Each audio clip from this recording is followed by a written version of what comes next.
Hello and welcome back to Tech It Simple. In today's tutorial video, I'm going to guide you through how you can download the Paycom application on your desktop.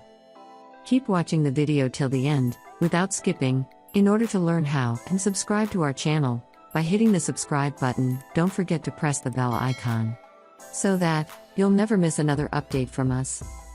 In order to download Paycom to your desktop, click Open Web Browser first, and in the search box type in Paycom Download for Windows, or you can type Desktop as well, and press the Enter. Now from the search results, go and click on the first link that you see, and from this page go ahead and download BlueStacks on your computer. By clicking on this link right here, and then, from this page, click on Download BlueStacks, for it has been downloaded. You can go and check on the upper right corner, and click on an open file, allow the app to make changes on your device by clicking on Yes. Now install the application by clicking on Install. Now, wait until the information downloads. After the installation is completed, you'll be able to see the BlueStacks application on your Windows. Wait for the rest of the process to finish. You'll be able to see the BlueStacks has been installed and opened on your computer, and as soon as BlueStacks opens, you can go ahead and search for games or apps at the upper right corner of the screen, where it says, Search for Games and Apps. Type in Paycom in the search box and search. If you don't find it in the search results, click on Search in Google Play, and you'll need to sign into your Google account.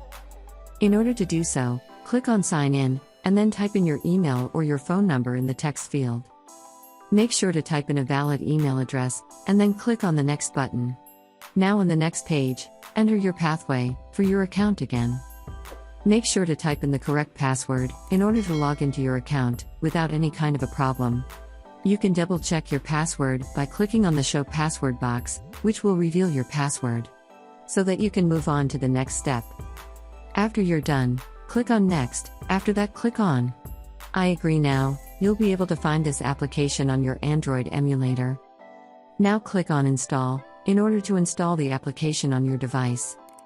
Wait for the download to begin. After it is done, click on Open, Accept to the user's license agreement by clicking on Accept, and then go ahead and enter your credentials to log into your Paycom application. You'll be able to see the application in your Windows as well. That is how you can download Paycom application on your desktop easily with the help of an Android emulator. I hope you found the video useful. If you did, go ahead and give it a thumbs up. Feel free to comment down below in the comment box if you have a question or feedback. I'll be back soon with more tutorial episodes again. Thank you for watching.